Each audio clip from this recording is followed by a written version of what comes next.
Peace, family, peace. This is Toss. Oh, wait, hold on. I had to make sure I was recording, family.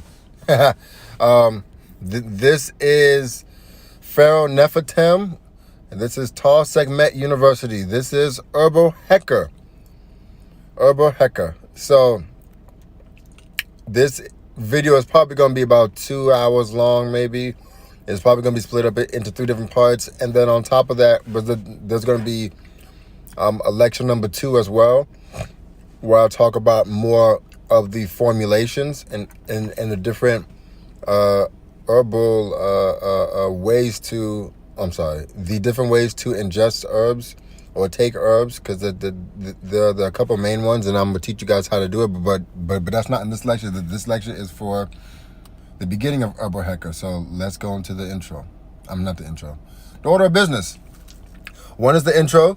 2 is what is Heka. 3 is food is medicine, because we need to understand that food is medicine before we even go into what a herbal function is, so that you can understand a lot of stuff. to keep it short, because I'm going to get it in a second. 5, chemical constitution.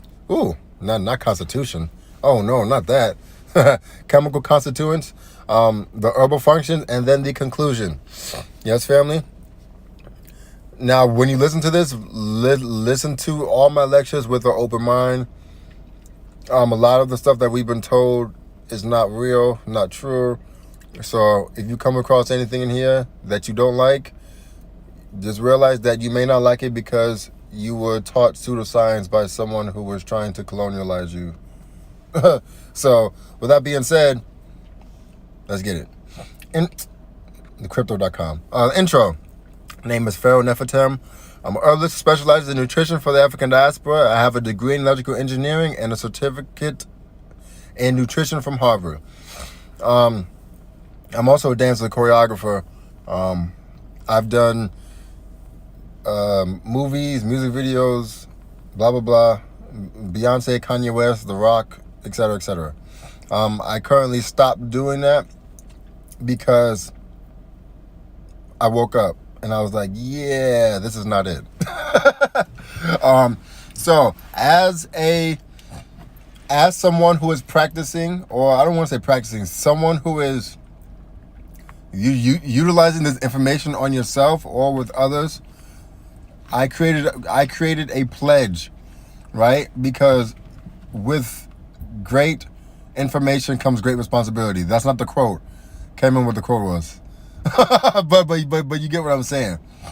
You have to be responsible when doing this, because yes, this stuff helps.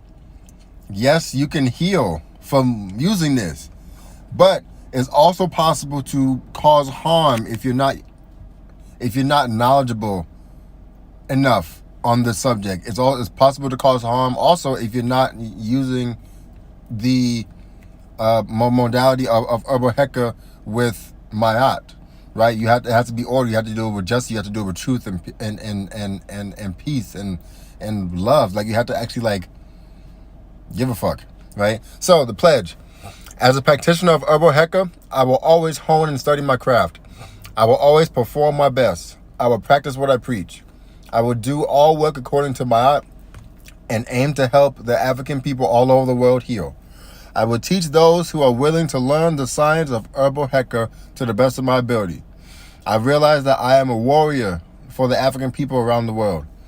Yes, this is important. So, at some point, this pledge, you really need to take this seriously. Not at some point. You need to take it seriously now. Because if you're about to watch this video and watch the other Herbal Heka videos and then start getting into plants and trying to heal people, you better take it seriously. So with that being said, next. So, what is Heka? Right? I got this from Supreme Mathematics, because mathematics and science and religion and healing is like all one, right? So the book Supreme Mathematics, just because it says mathematics does not mean that is not important for healing, as I'm about to explain. So what is Heka? The ability to replicate, model, manipulate, and control various aspects of nature using mathematics. Dang it. Using mathematics was known to the earliest Africans as Heka. Heka is a concept was used to represent the manipulation of the elements of nature. Heka is often defined as magic. Magic is defined as the practice of producing a desired effect or result by techniques that enable the humans to control forces of nature. In modern terms, Heka and magic would be called engineering. Engineering is, excuse me. Okay, hold on. I'm getting too many notifications. Let's turn this off. Turn that off, because I'm getting too many notifications. In modern terms, Heka and magic would be called engineering. Engineering is defined as the process of acquiring and applying scientific and mathematical knowledge to design and develop inventions that realize a desired objective.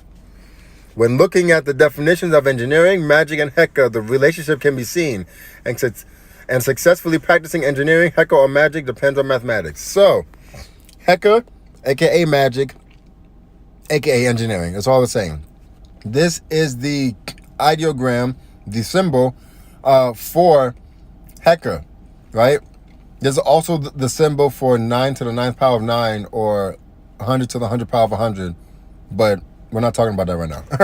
This is the symbol. So if you see the symbol, realize it's Heka, aka magic, aka engineering. Or it's also other things too, but we're not doing that in this lecture. Next. So now, fam, we must understand what essential nutrients are. Yes. And this is the aka food is medicine slides. I just forgot to change the title from essential nutrients to food is medicine. So please excuse that. So, food is medicine. What is food? Now, these are all definitions I got from Google. Right? Since we love to use Google so much and love to trust Google so much, this is what Google telling you. Right? Food. Any nutritious substance that people or animals eat or drink or that plants absorb in order to maintain life and growth. Okay, any nutritious substance. So what is nutritious? Nutritious is nourishing, efficient as food. Okay, so what is nourishing? Nourishing is containing substances necessary for growth, health, and good condition. Okay, so it's containing, so food contains substances necessary for growth, health, and good condition. So what is necessary? Necessary, required to be done, achieved, or present. Needed, essential. Okay, so food is containing substances that are essential. Okay, so what are the essential nutrients? Right?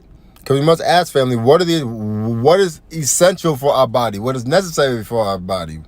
Right? What is the real food? An essential nutrient, and this is from Science Daily, yes? An essential nutrient is a nutrient required for normal body function that cannot be synthesized by the body. Okay, so what is synthesized? What does that mean? Like, what in the world does that mean, right? You might ask that question. Well, let's answer it. Synthesize. To make something by synthesis, especially chemistry. Okay. So to make something by synthesis, what is synthesis? Right? The production of chemical compounds by reaction from simpler materials. Okay. So an essential nutrient is a nutrient required for normal body function that cannot be synthesized by the body, aka to make something by synthesis, aka the production of chemical compounds by reaction from simpler materials, which means that essential nutrients have to be able to be synthesized by the body, meaning it has to be able to produce the chemical on its own. Okay, makes sense. So, what are these 7 essential nutrients? I just Googled this. It's not like I'm doing anything extremely special. Just Googling, doing some research, going a couple layers deeper than most people. Actually, a lot of layers deeper than most people. What are the 7 essential nutrients? The 7 main classes of nutrients that the body needs. These are carbohydrates, proteins, fats, vitamins, fiber, minerals, and water. Yes? Okay.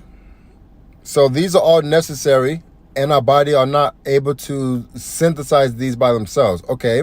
Now we have to ask a question, are any of these the same? Like, are any of these able to be taken out? All right. Now let's look at fiber. Fiber is and this is from Harvard. Fiber is a type of carbohydrate that the body can't digest. Okay, so it's a type of carbohydrate. So if you ever Google what are the essential nutrients, some will say 7, and some will say 6. Well, that's because fiber is a type of carbohydrate, right? So in the eyes of some people, you won't need to put fiber there because it's a type of carbohydrate. But to the masses, people don't know that fiber is a carbohydrate. So people might think that you might not need fiber, even though you do need fiber, and people really know that. But someone who doesn't know, they'll just think that, oh, carbohydrates, so bread, so sugar, right? You see what I'm saying? Next. Okay, now we must ask, what else is the body not able to synthesize on its own? Following me? What else can the body not synthesize on its own, right? Oxygen synthesize. Okay, half of the world's oxygen is produced via phytoplankton photosynthesis. The other half is produced via photosynthesis on land by trees, shrubs, grasses, and other plants. Okay, so what this is saying is that, and this is from National Geographic, right? So this is not, our body is not able to synthesize oxygen on its own, meaning it's not able to create oxygen on its own. Well, at least in this current spectrum of light that we're under in this Aquarius age, probably for the past like 6,000 years. Later on, I'm sure that we will be able to, in probably about 10,000 years from now. But, we're not talking about that. We're talking about right now, because we're in the now, right? Stay in the now. Okay, what about vitamin D? When your sun is exposed to sunlight, it manufactures vitamin D, which means that it's not able to do it on its own. It needs an outside source. Yes? So the sun makes vitamin D in your skin. I'm sorry, using your skin. So that's oxygen and sunlight. Your breath and the fucking sun. Yes? By definition, a food is a substance that nourishes the body which needs certain essential nutrients. Yes? These nutrients can't be synthesized, so the body must get these nutrients from an outside source. Herbs are able to give you 6 out of the 8 essential nutrients. The last 2 come from the act of breathing and sunbathing.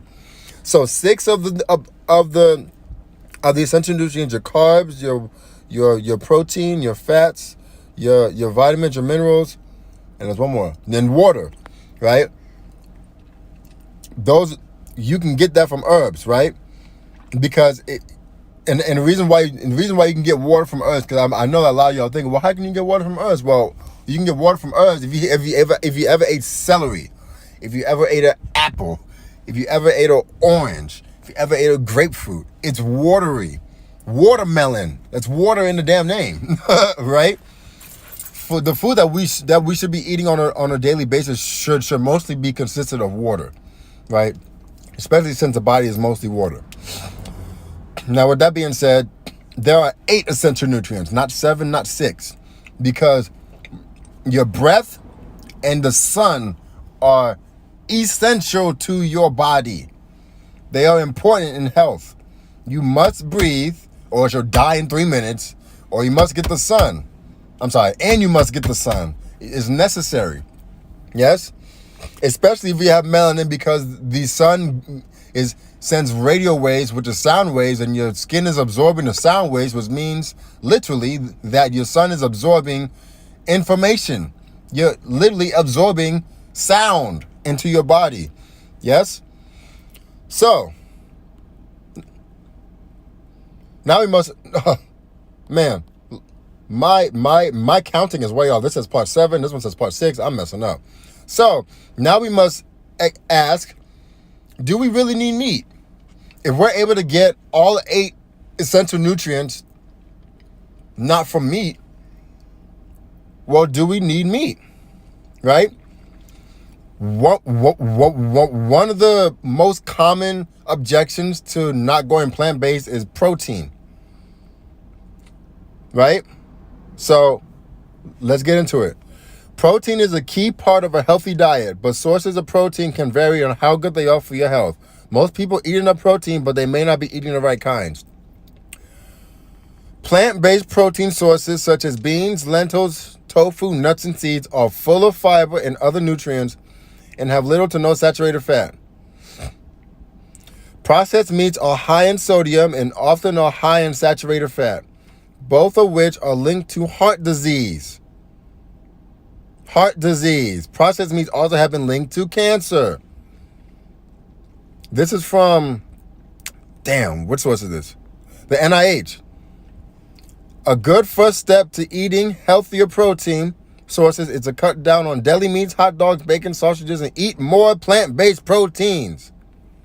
In addition to improving your health, replacing animal protein, especially red meat, with plant-based protein sources can help our planet's health by reducing greenhouse gas emissions. So not only did I just bust the myth of protein from plants, you can also help what they call climate change, which is technically, I guess, climate change because we're going into a new light source. So the planet is going to get hotter because we're going to a new light source.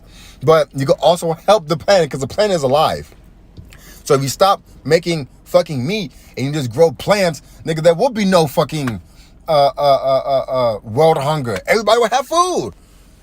Because the amount of space that it takes to raise animals, you can make probably 10 to 20, maybe even 100 more times fucking plants in that same space if you just grow the fucking plants. Like, what the hell? Anyway, next.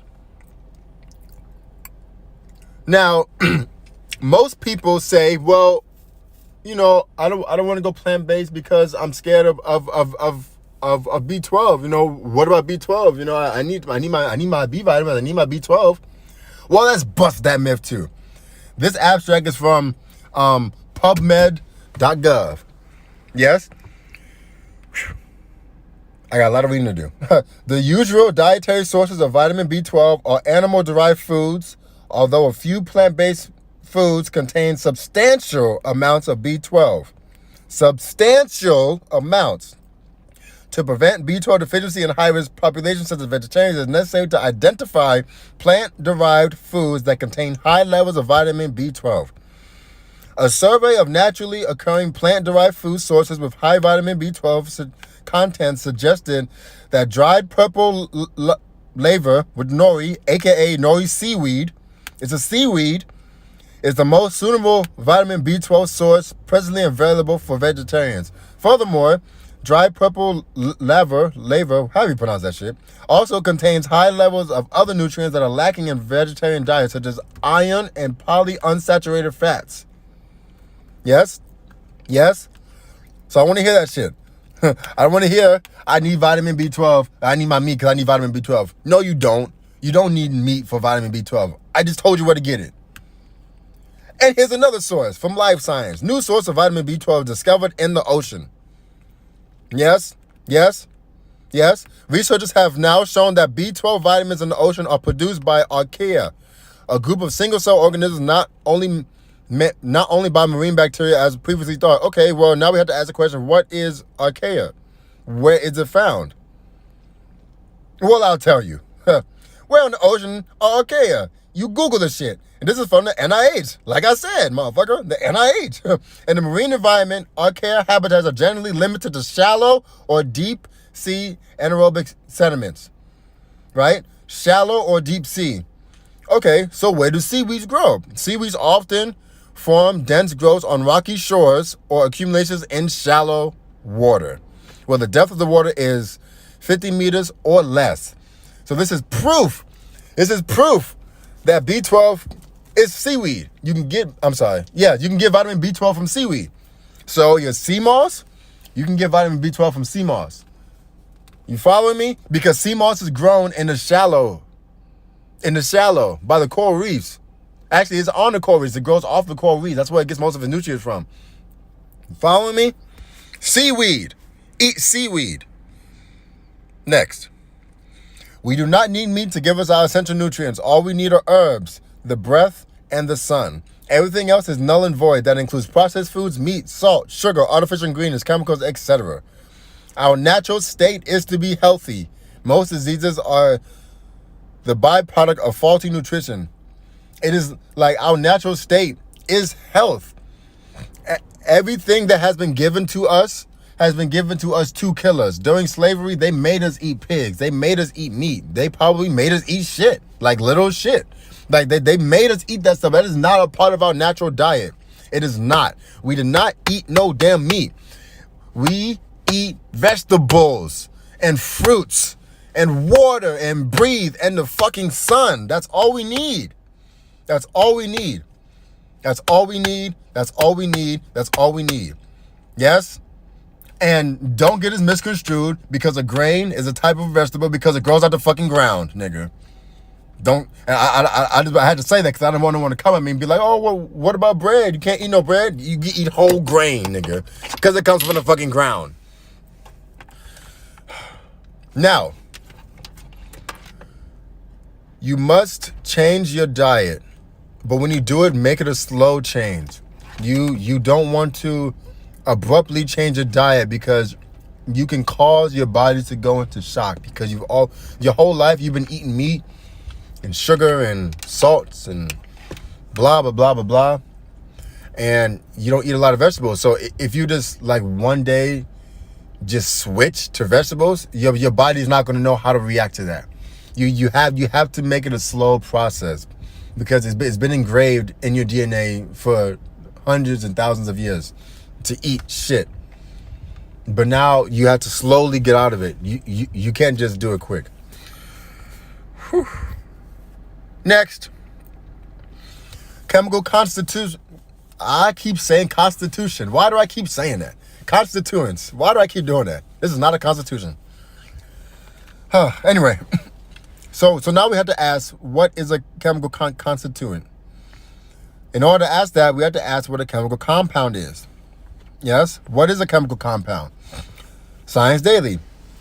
A chemical compound is a chemical substance consisting of two or more differently chemically bonded chemical elements with a fixed ratio determining the composition. For example, water, H2O, is a compound consisting of two of hydrogen atoms bonded to an oxygen atom, meaning H2O is a chemical compound. Okay, so now what is a chemical constituent? Yes? Constituent, the definition is being part of a whole, meaning a part of the chemical compound. You following me? It's a part. So one atom, two atoms, like half of the chemical compound. Those are chemical constituents, a part of the whole. Yes. So now that we understand what chemical constituents are, we must ask what an active ingredient is, and inactive, to be honest. Now, this comes from the NIH as well. I give you government sources so you can clearly see I'm not fucking you over. The active ingredient, menthol and methyl salicylate. Yes? Purpose is topical analgesic, right? Analgesic. I don't know how to pronounce that shit. Fuck it, I don't give a fuck. Because it's not not my native language anyway. It's none of our native languages. We didn't speak like this. It's a terrible language. Anyway, menthol and menthol salicylate. Yeah, yes? So, let's ask what an active ingredient is. According to the 21 CFR 210-3B8, whatever, and an active ingredient is any component of a drug product other than the active ingredient. Okay, only active ingredients in the final dosage form drug products are in this database. Anyway, so it's anything that's not an active ingredient. Okay, pretty simple. According to that same thing, actually a little different, but the same, An active ingredient is any compound of a drug product intended to furnish pharmacological activity or other direct effect in the diagnosis, cure, mitigation, treatment, or prevention of a disease. And this one is from the FDA. I got this from FDA.gov. Like I said, I'm giving you government websites. I'm not just pulling out shit on my ass. For the professional disease or to affect the structure of any function of the body or humans or other animals. Yes? So, the active ingredient, and this is from Icy Hot, is menthol and methylsalicylate, right? And that's its purpose. So, where can we get these active ingredients from? Is there somewhere else that we can get these active ingredients from? Where do they get these chemical constituents from? Menthol salicylate, oil of wintergreen or wintergreen oil. Wintergreen. Winter fucking green. This is also from the NIH. Wintergreen. Okay, what about menthol? A chemical composition of the essential oil from peppermint. Menthol. Peppermint. This is also from the NIH. Yes? So they're telling you that they're taking chemical constitution. Why do I keep saying constitution? Chemical constituents of plants. They're taking parts of the chemicals of plants and making it into a product and then patenting that product. And then selling it back to you when it should be fucking free because it grows out the fucking ground. Peppermint and wintergreen go out the ground. It's free. They're making money off of nature by destroying it. Like, what? Bro, chill out. Like, you're doing the most. You're doing too much right now. Like, OD amounts. So, now that we know what chemical constituents are. Oh, wait. Let me just read this first. Chemical constituents found in food give food the ability to create a chemical change in the body which can provide positive/negative effects to help heal the body with the use of said food. Now, food is medicine. Food are herbs. Yes, you follow me? The food contains 6 of the 8 essential nutrients. Food has chemical compounds in it. Yes, the herbs have chemical compounds in them that can heal you. Yes, they can heal you. Yes, but not only can they heal you, they can actually cause damage if you don't know what you're doing, which is why the pledge in the beginning was important. Because these chemicals are not just random, not important stuff. No, these things are useful, but they can also be dangerous if you're not using them right. Yes? Woo. Hold on, family. Let me drink some water. I'm going in.